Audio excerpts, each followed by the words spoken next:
Smith a emménagé dans cette maison en 1778, 2 ans après la publication de La richesse des nations. C'est probablement ici que se trouvait la cheminée, là où Smith a mis un terme dramatique à sa carrière intellectuelle.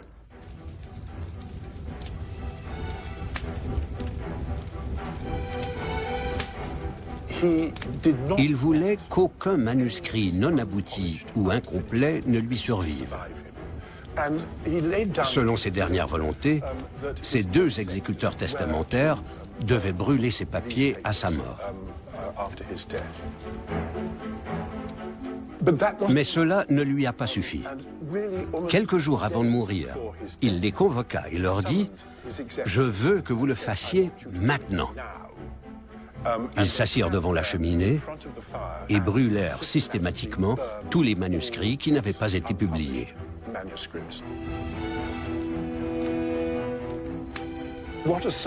Ne survécurent que 2 travaux très aboutis.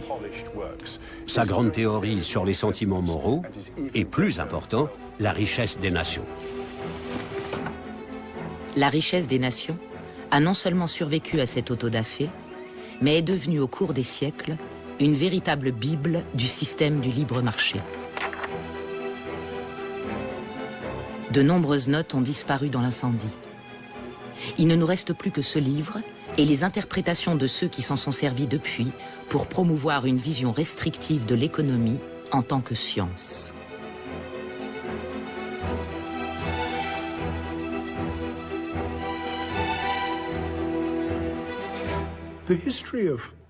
L'histoire de la richesse des nations en tant que livre est très intéressante.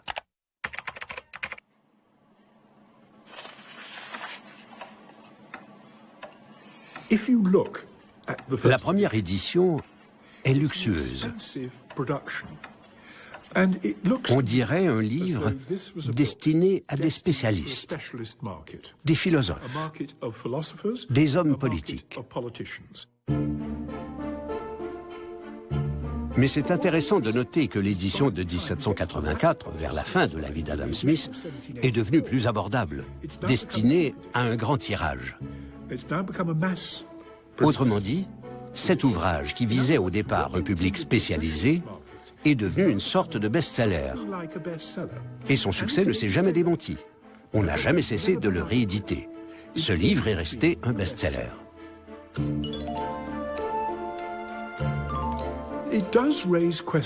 Mais comment un livre de spécialistes érudits devient-il un best-seller? Je pense que c'est en partie dû au fait qu'Adam Smith a été à l'économie ce que fut Newton aux sciences naturelles.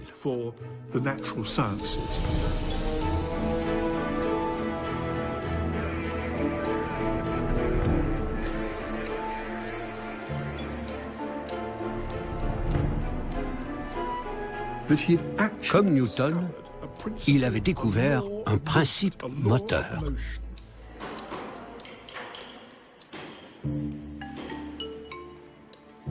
Je crois que Adam Smith a créé le cadre conceptuel de la théorie moderne contemporaine, des individus en interaction sur des marchés. Mais il n'a pas fait de modèle, il n'a pas quantifié. Pour lui, c'était une vision de l'économie marchande.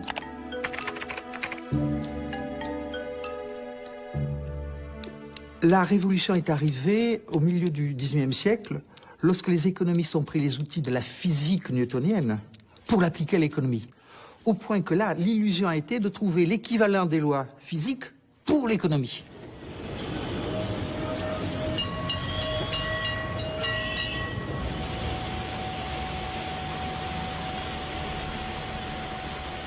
Il est difficile d'imaginer ce qui relie ce fondeur primitif de Calcutta et la richesse des nations. Mais le travail suit ici le premier principe du livre d'Adam Smith. Un principe qui, après sa mort, fut élevé au rang de loi scientifique. Une des caractéristiques de notre société est le très haut niveau de spécialisation des métiers, qui vont de la tâche la plus complexe qui exige un haut niveau de compétence, à la tâche la plus simple.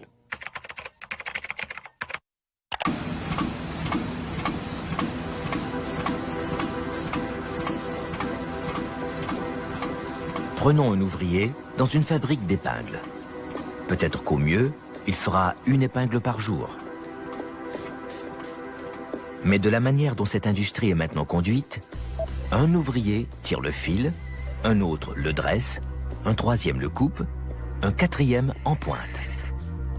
J'ai vu une petite usine de ce type où 10 hommes fabriquaient à eux seuls 12 livres d'épingles par jour. Adam Smith, La richesse des nations. Alors, il en arrive à la conclusion que le progrès économique, est indissociable de la division du travail. Ça n'a rien d'étonnant. La division du travail a été comme l'équivalent d'une loi newtonienne. Après tout, c'est ce qu'on pratique pour presque tous les produits que nous utilisons.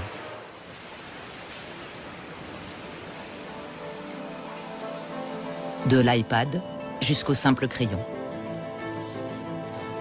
Depuis Adam Smith, la division du travail est devenue le pilier de l'économie de marché.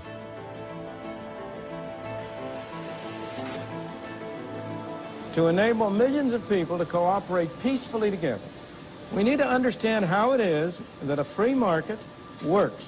I know no better way to bring this out than by a very simple example called I the Pencil. This is the only prop I have for this TV show. As you can see, it's a plain yellow pencil. There's nobody in the world who knows how to make a pencil. Now that seems like a silly thing to say, isn't it? This is just the most obvious thing. It's only a piece of wood with something black in the middle and the little red tip at the end. What do you mean nobody knows how to make a pencil? Well, suppose you were to start to set out to make a pencil.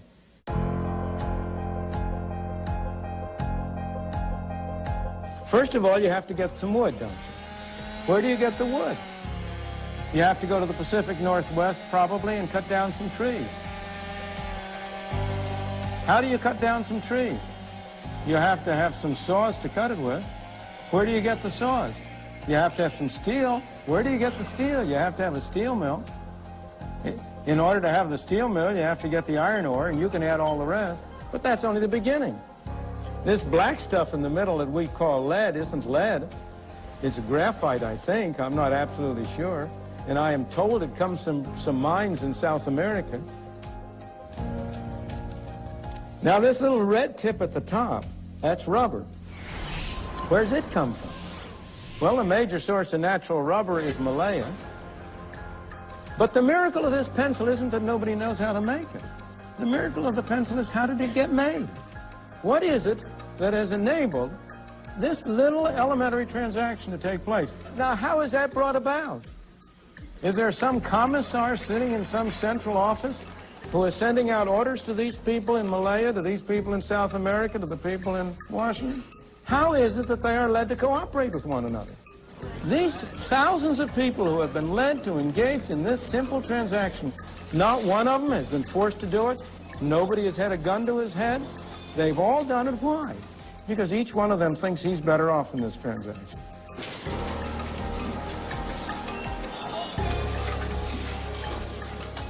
En fait, le mot liberté joue un rôle énorme dans la diffusion du libéralisme, puisque l'idée intuitive est suivante: pourquoi enlever à quelqu'un le droit de transacter sur un marché? C'est un droit élémentaire, et pourquoi ça serait mauvais?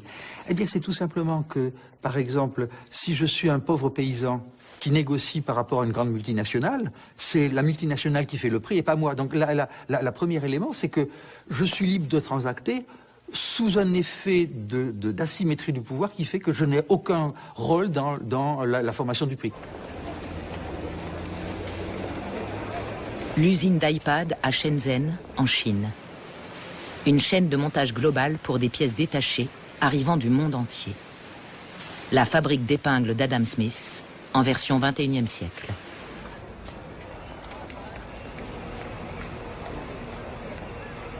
Environ 250 000 ouvriers y fabriquent près de 10 000 tablettes par jour. Pouvons-nous vraiment considérer qu'ils sont libres ? Ce que nous faisons, c'est du travail à la chaîne. Notre tâche est très mécanique. Il y a des éléments qui défilent, et nous, on doit les tester. C'est assez monotone.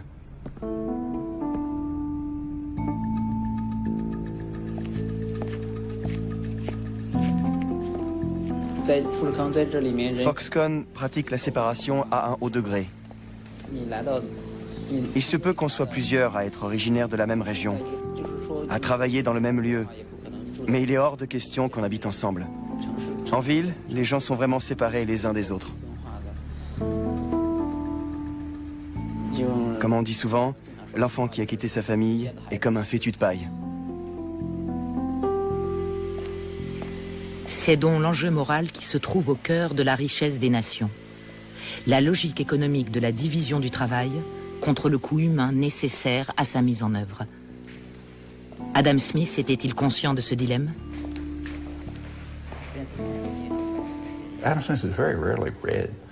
He's worshipped, but not read. I mean, everyone who went to college learned the first paragraph of Wealth of Nations. Les améliorations les plus importantes de la productivité du travail, ainsi que l'accroissement de la dextérité, des compétences et des connaissances, semblent bien avoir été les effets de la division du travail. Adam Smith, La richesse des nations.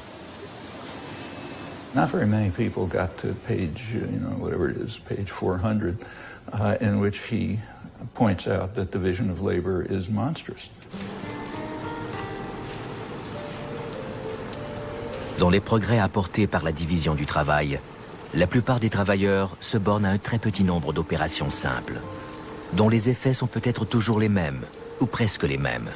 L'ouvrier n'a alors aucune chance de développer son intelligence. Adam Smith, La richesse des nations.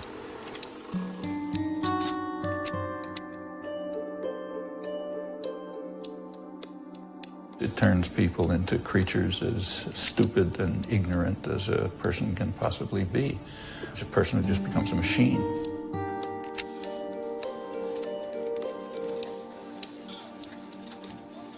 That's a terrible attack on fundamental human rights.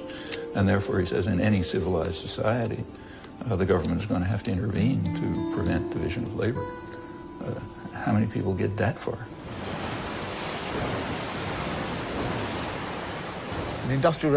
La révolution industrielle repose sur la construction d'usines équipées en machines-outils et surtout sur un processus de travail.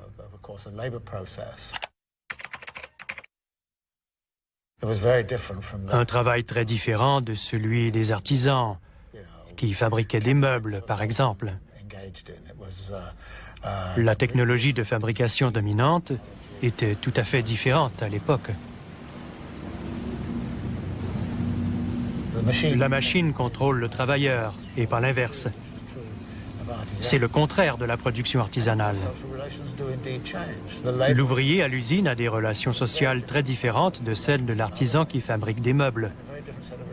Que ce soit avec les autres travailleurs, les outils ou la nature.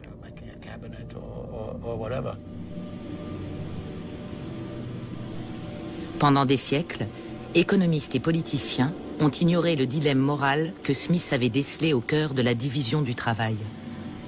L'intérêt personnel, son deuxième grand principe, a subi un sort semblable.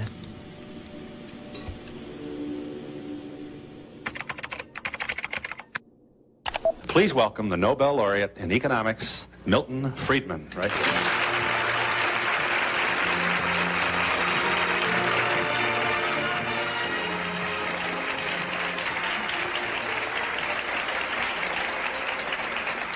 Let's share with the people at home just one of the statements of Adam Smith that you refer to in your book, which, of course, when I want it, I'm not going to be able to... oh, it's on page 2. All right, thank you. By pursuing his own interest, that is to say, his meaning the person engaged in free enterprise, Adam Smith says, he frequently promotes that of the society more effectively than when he really intends to promote it.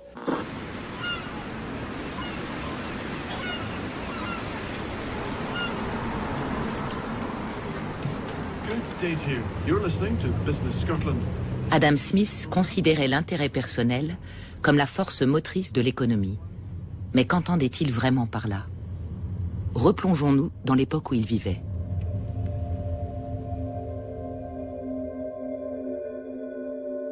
Adam Smith est l'enfant de la révolution scientifique et de sa confiance dans le progrès.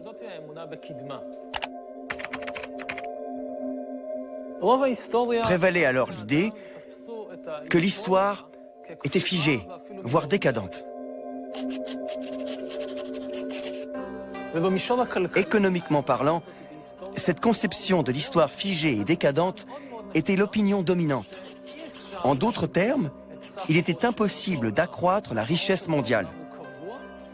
Comme un gâteau que l'on peut découper de toutes les façons possibles, mais qui n'est pas extensible pour autant. Le gain de l'un constitue obligatoirement une perte pour l'autre. L'économie est un jeu à somme nulle.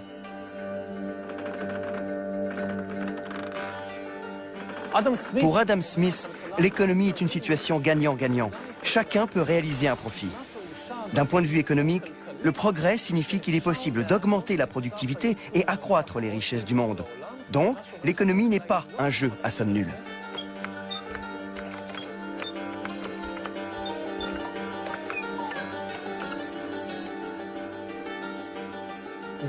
En conséquence, il ne s'agit pas seulement d'un concept économique, mais aussi d'un système moral, l'un des pivots de la pensée d'Adam Smith, pour qui égoïsme égale altruisme.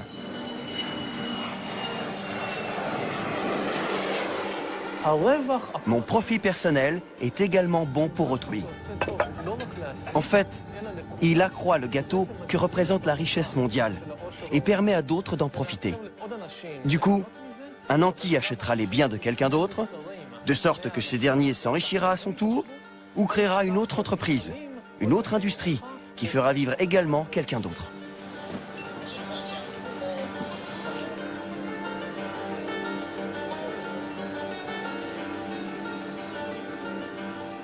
Adam Smith a écrit ce paragraphe célèbre dans La richesse des nations.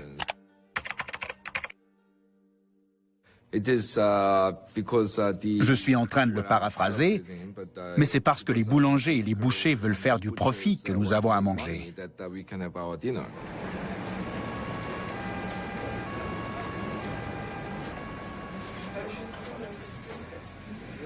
Il a inauguré ce mythe de l'individu égoïste, tourné vers lui-même, comme étant la motivation presque exclusive de l'humanité. Il faut tout de même reconnaître qu'Adam Smith était un peu plus subtil que ses adeptes ne l'ont été.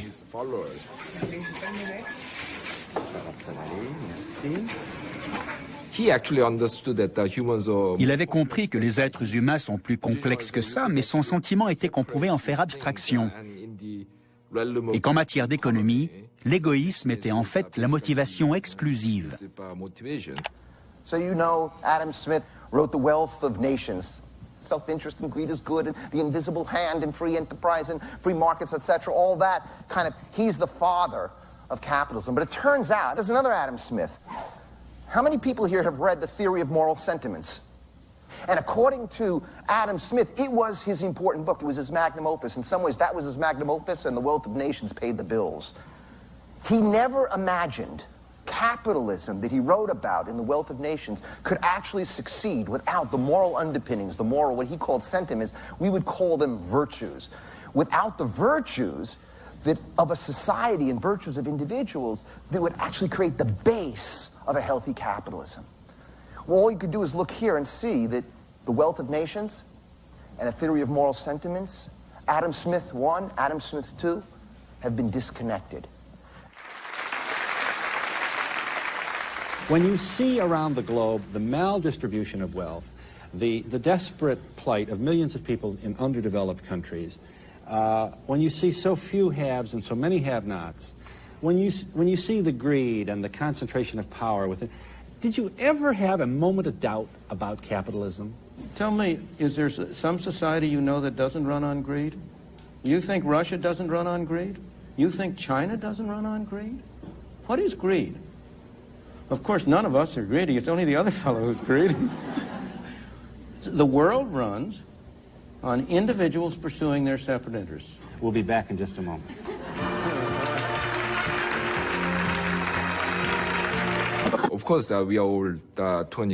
Oui, nous sommes tous égoïstes, certains plus, certains moins. Mais nous avons aussi tous d'autres motivations. Nous avons la solidarité, la fidélité et la sympathie. Toutes ces motivations sont réelles. Nous devons construire un système qui prenne en compte la complexité de ces motivations humaines. Parce que si vous commencez à penser que tout le monde est égoïste, que tout le monde n'a d'autre but que de poursuivre son intérêt personnel, alors tout le monde devrait surveiller tout le monde, tout le temps, et le système va forcément s'enrayer. The great achievements of civilization have not come from government bureaus. Einstein didn't construct his theory under order from a bureaucrat. Henry Ford didn't revolutionize the automobile industry that way.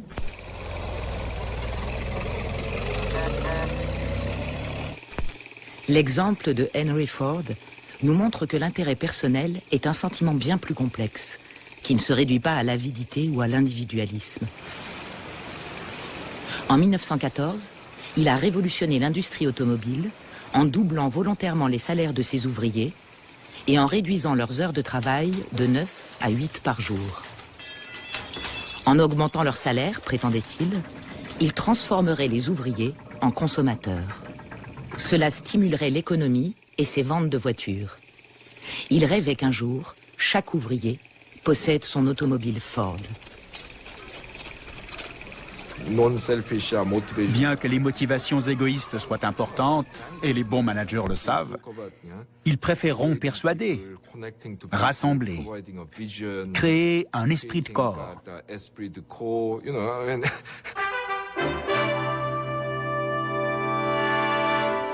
Tonight we focus on an apple. Apple the computer, not the fruit. It is Jobs that provides the main inspiration and philosophical direction for Apple. What Apple is it's an environment where we can attract the best and the brightest people to come together and sort of have a common vision about how we can change the world. Voici comment certains managers gèrent l'économie.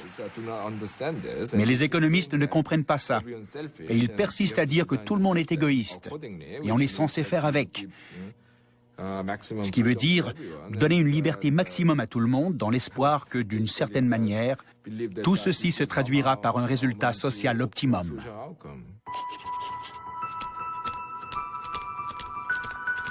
Adam Smith avait une vision nuancée de l'intérêt personnel. Cette idée complexe a été galvaudée pour donner 200 ans plus tard un système économique simplement mu par l'avidité. Pourquoi ? Ça commence en séparant Adam Smith I d'Adam Smith II et en faisant de la richesse des nations une théorie scientifique.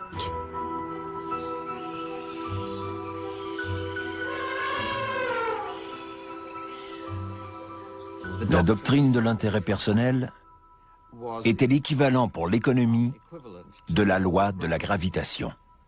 Elle assurait un équilibre.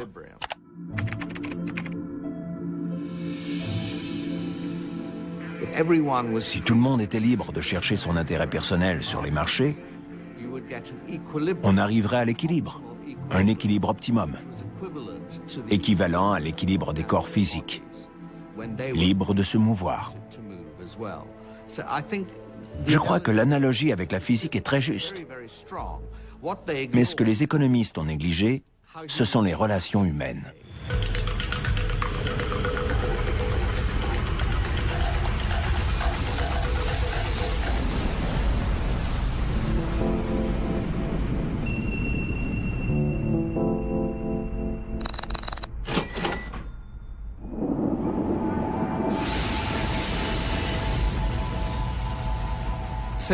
La sociologie et la psychologie nous disent que de nombreux comportements semblent ce que des économistes qualifieraient d'irrationnels. Je ne pense pas que ce soit la bonne façon de les définir. C'est tout simplement humain. University of Michigan Television presents an interview with Ayn Rand, noted American novelist, author of The Fountainhead and Atlas Shrugged, and philosopher spokesman for America's new intellectuals. L'intérêt personnel a été respecté comme une loi physique tout au long du XIXe siècle. Au cours de la première partie du XXe siècle aux États-Unis, c'est même devenu une philosophie morale.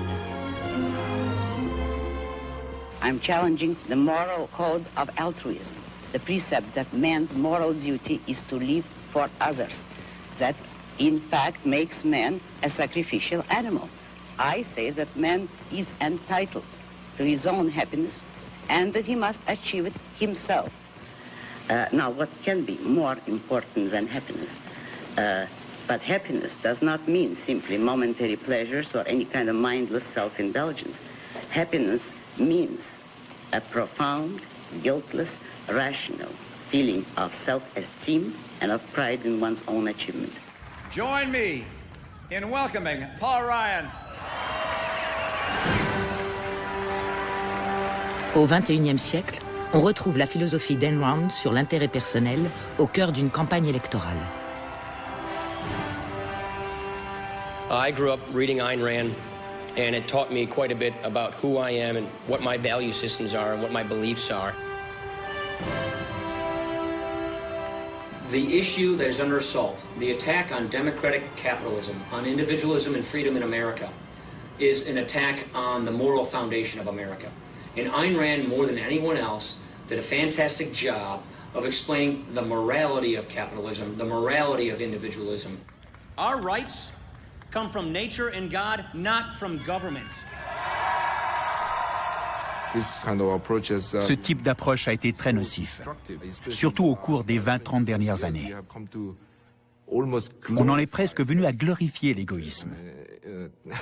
On en est venu à croire que toute autre motivation, toute autre émotion, toutes les autres valeurs morales seraient secondaires. Elles seraient juste bonnes pour les gens stupides, pour les êtres inférieurs.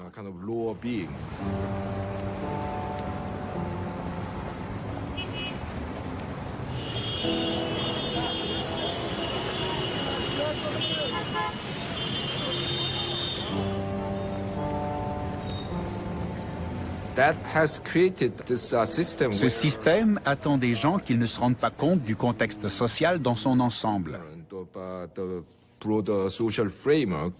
Qu'on les encourage à ne s'occuper que de leur propre intérêt. Et nous en subissons maintenant les conséquences. 2 mots ont suffi à transformer le concept d'intérêt personnel selon Adam Smith. Ces 2 mots sont devenus une formule magique, un moteur pour le système économique mondial et le symbole de la richesse des nations.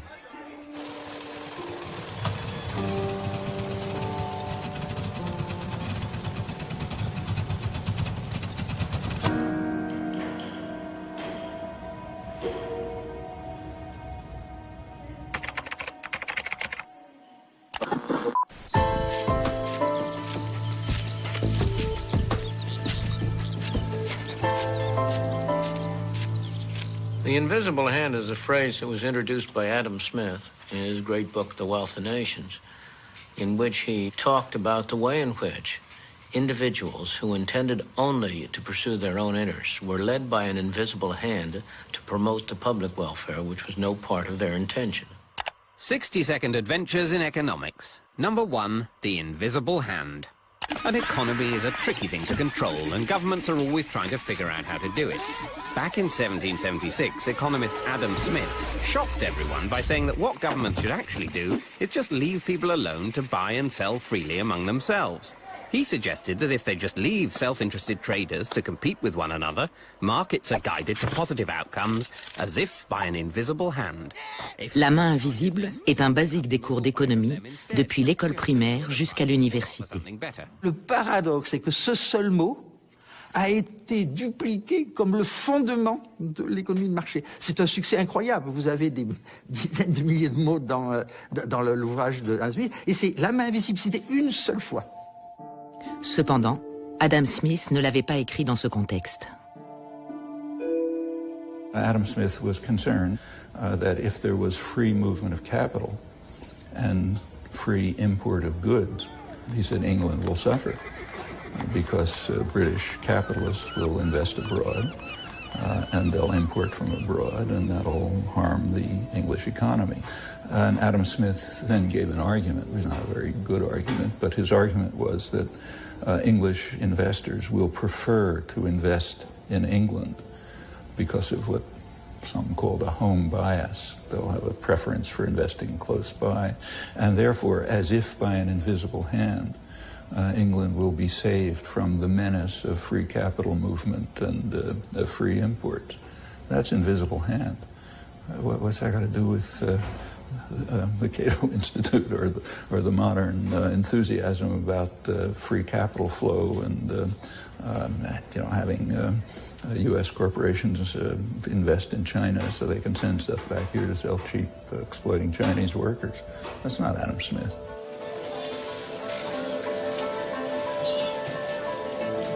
La main invisible est apparue comme la façon de lutter définitivement contre la mainmise de l'État sur la vie économique pour mieux se libérer du féodalisme. Vous voyez, le succès instantané. Et de nos jours, on a remobilisé les années 50 pour essayer de tuer l'état du bien-être, la fiscalité progressive, et dire il faut laisser les agents s'auto-organiser. Mais vous voyez, c'est une réinvention d'une tradition. Cette tradition n'a pas joué un rôle actif tout au long du XIXe siècle. C'est une réinvention moderne à des fins d'action sur la politique économique contemporaine. Committee will please come to order. Today is our fourth hearing into the ongoing financial crisis. En 2009, à la suite du krach financier, Alan Greenspan, l'ancien dirigeant de la Banque centrale américaine, la Réserve fédérale, fut rappelé à Washington pour être entendu en tant que principal promoteur de la dérégulation. Une dérégulation mise en œuvre au nom de la main invisible. Dr. Greenspan, I want to start with you. You have been a staunch advocate for letting markets regulate themselves. And my question for you is simple. Were you wrong? I found a flaw. You found a flaw in the model that defines how the world works, so to speak. In other words, you found that your view of the world, your ideology was not right. It was not working. Precisely. No, that's precisely the reason I was shocked, because I've been going for 40 years or more with very considerable evidence that it was working exceptionally well. À quel modèle faisait-il référence? Le parcours d'Alan Greenspan a démarré sous la férule d'Enron. Il faisait partie de ses disciples, ardents supporters de la suprématie de la rationalité. It is only since the Industrial Revolution, the birth of a free society, the society of capitalism, that there was a new class of men, which is the free producers of material goods, the businessmen, the industrialists. That is the man who lives by means of reason. That is the man who, in his psychoepistemology, is not guided by his immediate perceptions nor by his emotions, but by logic, by his concepts, by reason. That is the man whom I call the producer. Lorsque des années plus tard, Alan Greenspan fut nommé par Gerald Ford à la tête de son conseil économique, il rendit hommage à son ancien maître à penser.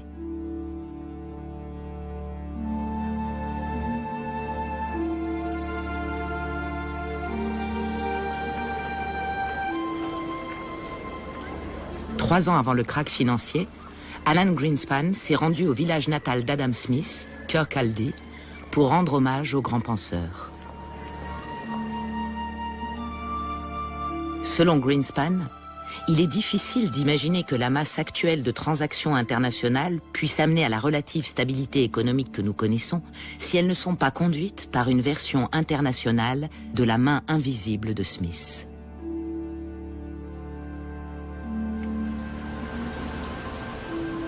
In recent decades, a vast risk management and pricing system has evolved, combining the best insights of mathematicians and finance experts. The whole intellectual edifice, however, collapsed in the summer of last year. Et ainsi, avec une foi quasiment mystique en la main invisible, des mots pris hors contexte, la structure intellectuelle du marché libre fut créée.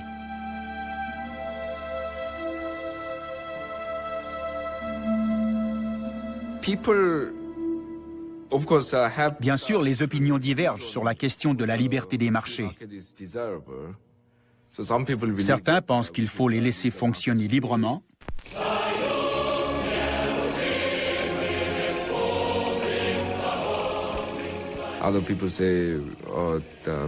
D'autres n'y sont pas favorables et pensent qu'il faut intervenir pour assurer la justice sociale, l'équité, tout ça. Mais la plupart des gens vont en fait accepter l'existence du libre marché.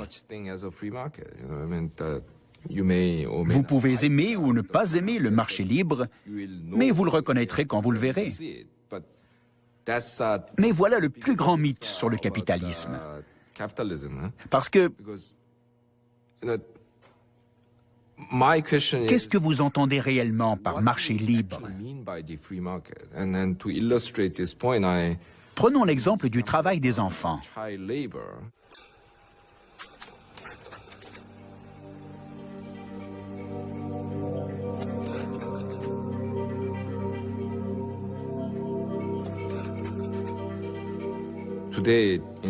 Aujourd'hui, dans tous les pays riches, le travail des enfants est très réglementé.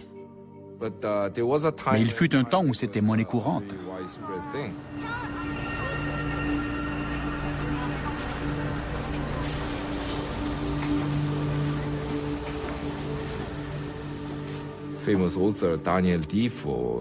En 1720, Daniel Defoe, l'auteur de Robinson Crusoe, a fait l'éloge de certaines régions d'Angleterre où les industries textiles, en offrant des emplois à des enfants à partir de 4 ou 5 ans, leur permettaient de gagner leur vie.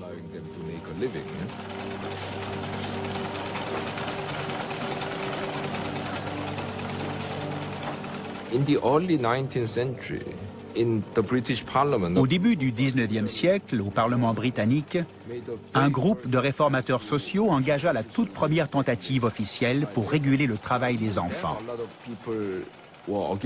À l'époque, de nombreuses voix s'élevaient contre cette disposition, car on pensait que celle-ci tentait de saper les fondations du marché libre, en particulier la liberté de commerce.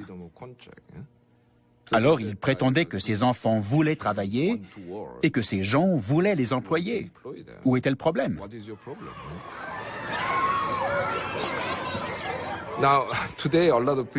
Aujourd'hui, beaucoup trouveront cet argument absurde, car il est communément admis que la société doit refuser certaines pratiques au nom de l'intérêt général. Donc, l'exemple du travail des enfants illustre magnifiquement bien que le concept de marché est avant tout une construction politique.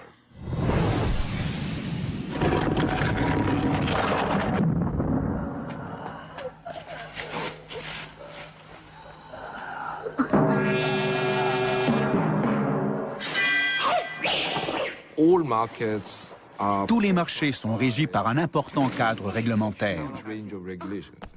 Je les compare aux filins auxquels on suspend les maîtres du kung-fu dans les films de Hong Kong.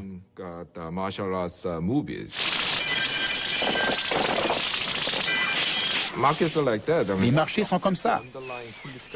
Si vous acceptez les valeurs politiques intrinsèques de certaines réglementations, celles-ci deviendront invisibles comme des filins au cinéma.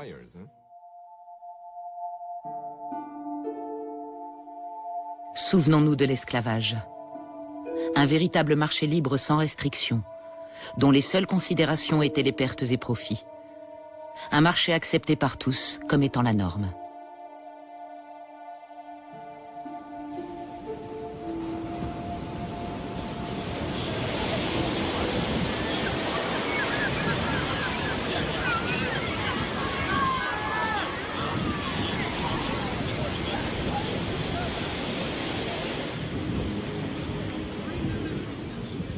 L'un des premiers à identifier les fondements intellectuels de l'esclavage et le danger à séparer la logique économique de la réalité sociale et humaine fut un contemporain d'Adam Smith, ancien esclave et philosophe.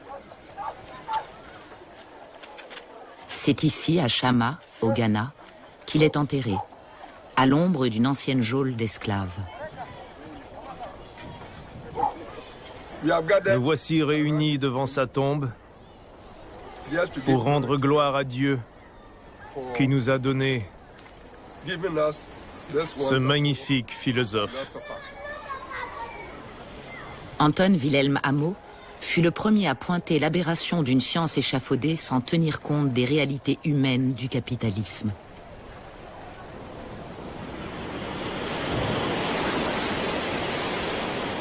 Comme pour tant d'autres, l'histoire d'Amo a basculé à son départ d'Afrique sur un bateau chargé d'esclaves. Parmi les esclaves, parmi ceux qu'on traitait comme des marchandises, certains étaient issus de la noblesse.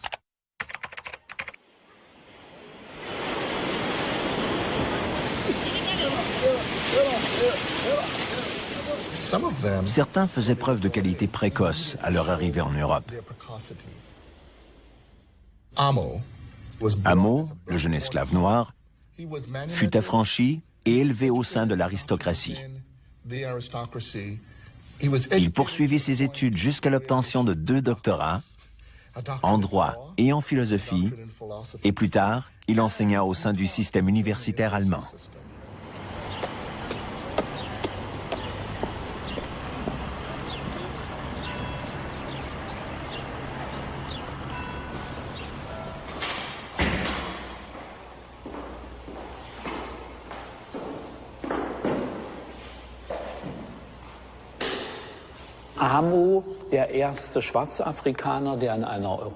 Amo fut le premier noir africain à faire des études universitaires en Europe.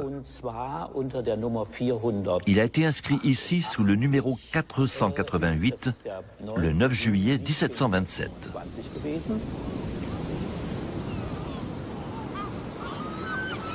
Amo fut amené enfant en Europe par la Compagnie hollandaise des Indes orientales et offert en cadeau à un duc allemand. Ce duc libéral l'affranchit et prit en charge ses études. Ce qui est apparu quand ces marchandises ont commencé à parler, c'est qu'ils ont exprimé les 2 poids 2 mesures du capitalisme moderne et les problèmes dans son processus de rationalisation.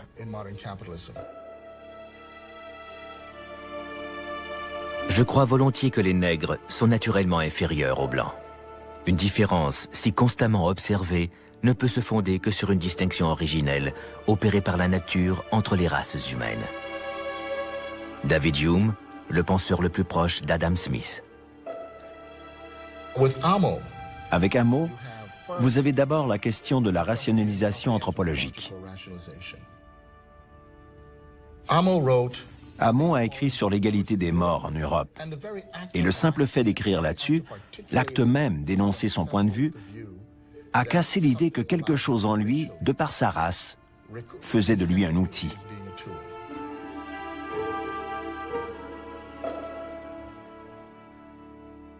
René Descartes a décrit la réalité comme étant duel, avec d'une part l'esprit et de l'autre le corps. Amo, de son côté, a dit que si l'âme était vraiment distincte du corps, elle ne pourrait rien ressentir.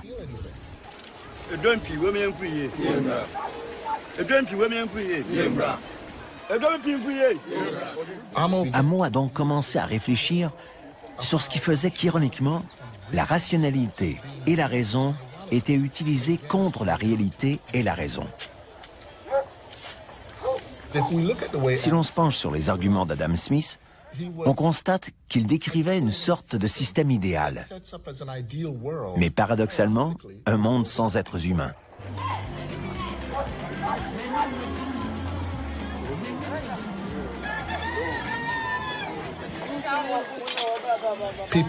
Les gens ont tendance à vouloir être libres, à avoir des valeurs.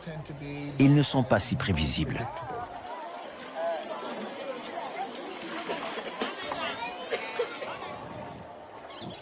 Au XVIIIe siècle, la pensée critique d'un philosophe africain ne pouvait être entendue.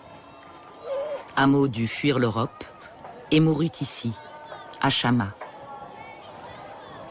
Alors que la richesse des nations devenait la Bible de l'économie, les livres d'Anton Wilhelm Amo furent brûlés et son travail presque oublié. Je crois qu'Adam Smith commence à raisonner, comme va le faire l'économie après lui, sur un monde en partie virtuel, en partie déconnecté de tous ces éléments de violence.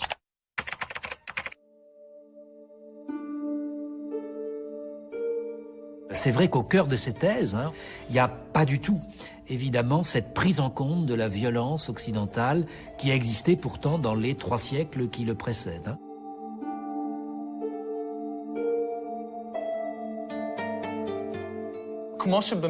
À l'époque de Smith, le capitalisme a révélé son monstrueux visage, avec la traite des Noirs, découlant de l'idée que l'esclave ne vaut rien. La nature du commerce des esclaves, ainsi que le produit de leur travail, s'effectue à travers une vision purement économique. Ne compte que les chiffres, les pertes, les profits. Voilà à quoi se résume la valeur des êtres humains. Aujourd'hui, si la traite des Noirs n'existe plus, nous entretenons exactement le même rapport avec les animaux. The footage you're about to see was recorded with a hidden camera at Highline Hatchery in Iowa, the world's largest hatchery for egg-laying breed chicks. Rien dans La richesse des nations ne condamne l'esclavage. Et bien sûr, cela n'a rien à voir avec l'industrie de la viande d'aujourd'hui. Néanmoins, c'est ainsi que la vision du marché d'Adam Smith fut transformée en science coupée de tout ancrage social. These male chicks are killed by being dropped into a grinding machine while still alive.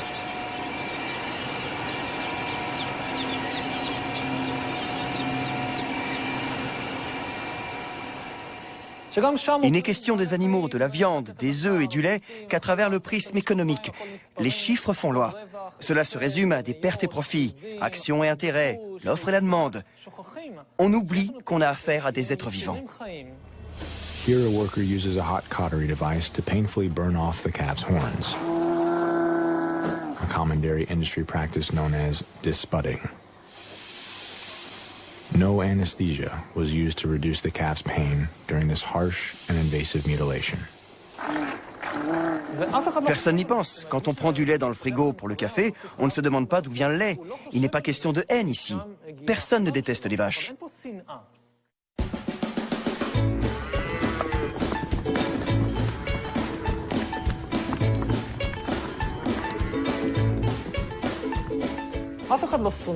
Les briques de lait sont généralement ornées de vaches rieuses et heureuses. Qui voudrait faire du mal à une vache? On n'y réfléchit tout simplement pas. C'est la façon dont fonctionne l'économie capitaliste qui est en cause.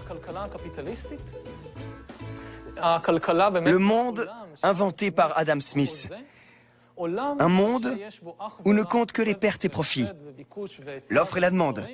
Le règne des chiffres, d'où l'on a évacué toute considération morale ou religieuse.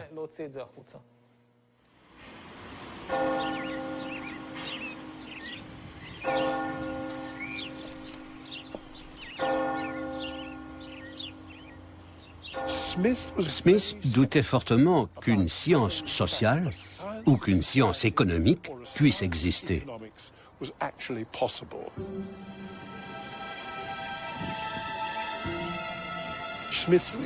Il est resté très prudent sur la façon de mettre en place le marché libre.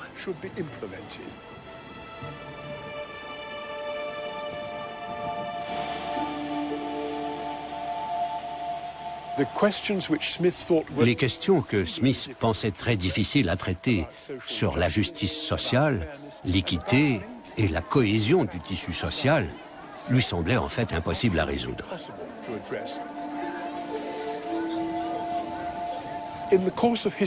Tout au long de l'histoire, nous avons perdu toute cette réflexion sur la dimension politique, sur la dimension éthique du progrès vers une économie de marché.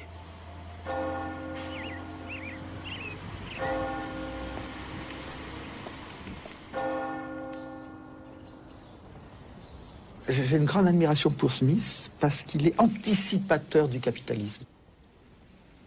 Smith anticipe le caractère révolutionnaire de la division du travail qui va en proportion de la taille du marché. Et alors moi, j'ai toujours vu Smith comme ayant un siècle d'avance par rapport aux autres théoriciens, alors que tous les successeurs vont avoir quelques siècles, un demi-siècle de retard. Et pour aller jusqu'à la plaisanterie, la théorie néoclassique actuelle a un siècle de retard.